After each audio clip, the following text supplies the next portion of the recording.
Let's take it up with former Lieutenant Colonel James Carafano of the Heritage Foundation. Colonel, it's great to see you. The president is on a conference call to get this oil deal done. Your reaction to that story as we wait for the presser?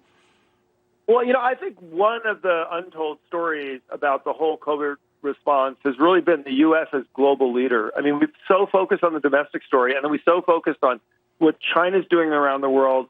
And there's assumptions that the United States is just absent, and we're not. I mean, this is just one of many instances where the United States really is pushing back. I think holding organizations like the World Health Organization accountable, the tremendous work we've done with other countries, development and the CDC and everything else. The U.S. actually hasn't missed a beat as a global leader. I'm glad we have something like this to remind people of that. Colonel, I want to move to the jobless claims. So this is a story of reopening. The American people want to know what the plan is going forward to reopen the economy. We are different from Europe. Europe, our entire nations have shut down. They can make the call to reopen. We operate on a 50-state model. Here's the problem. 6.6 million jobless claims today. Look at Texas. This is a bellwether. Over the 4 weeks, 760,000 Texans filed jobless claims. That's more than the entire year of 2019. What is the best plan to reopen going forward? Should it be wall-to-wall nationwide testing? No, I think we already see a path for that. I think there's going to be a number of things, but I think one is we're going to go through the curves at different periods. So we're not like any other European country because they just go through the curve once.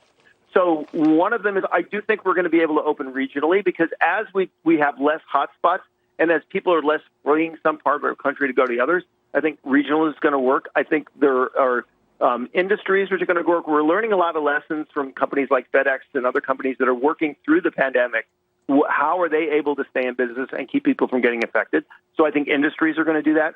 I like to say we're going to open by mitigation. We're going to find different ways to do business. How do we get people in a stadium? How do we get and as we figure those things out, that's going to open additional activity. So it's not going to be a light switch. I think it's going to be sooner than people expected. And I think we're going to use a combination of techniques. And the big variable is what you just mentioned. You mentioned testing, but also antivirals to treat it, other methods, other prophylaxis. As soon as these things come online, another thing in the also another mitigation technique. Americans want details. They just want details. The best way forward is to do, just basically show the American people, here's the status of this vaccine. It's going to come online in how many weeks. Here's the status of this antibody test. It's ready to go when. They want to see like a screen, a full shot screen of what's the status of all these things, because the American people watch the market reaction. And unless they have confidence to go out and to work, they won't do it. Unless they feel they want to feel safe. They want to feel safe going forward. Wouldn't that be the best approach? Here it is, America. Here's where we're at right now. Full transparency with testing, with drugs, with vaccines. Yeah. I think it's reasonable to expect to see that at the end of the month because I think at the end of the month, we're going to have a much better grasp on where the disease is headed. We're also going to have a much better grasp on what's our arsenal going to look like. And we'll have a lot of feedback from industry and the private sector. I still think we're a couple of weeks away from having that kind of data, but I could see that. I could see that happening by the end of this month. Your take on this. We went initially, the Imperial College of London said 2.2 million U.S. fatalities. Then it came down to 240,000. Then it came down to 80,000, 85,000. Now it's at 60,000. Your take on these models? We understand it's difficult. We understand projecting. But these models are used to do major shutdowns across the economy and to drive major economic decisions in this country. Your reaction to the data? Well, I think a lot of the models were kind of all we had, but essentially now we are the world-class tester. We are now working on real-time data. So I think the debate on the models and whatever they said were in the past, we are where we are.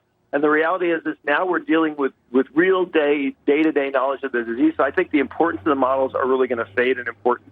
And I think, if we keep going in the direction we're going, at the end of this month, I think we're going to have an idea about how to go forward. And the other thing is we have to think about this differently. It's not a depression. It's not a recession. It's a suppression. Nobody's ever done this in history. Nobody's ever voluntarily turned off their economy and then tried to throw the light switch back on again and go on again. So we have to think afresh, and we have to think of how do we get the most number of people safely back to work as quickly as possible. Yeah, more than 9 out of 10 Americans now under some form of a stay-at-home.